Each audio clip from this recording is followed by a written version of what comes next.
का? माझं हृदय धडधडतंय तू जवळ असताना, प्रेमाची ही फुलं जड अशी तुझं समोर वाचना.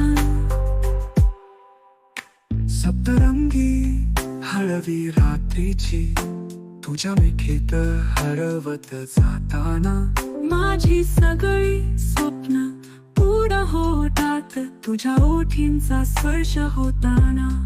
तू आणि दोघे एकत्र, पाऊस चंद्राची बरसात, प्रेमाच्या या क्षणात अनुभव सुखाचा बका.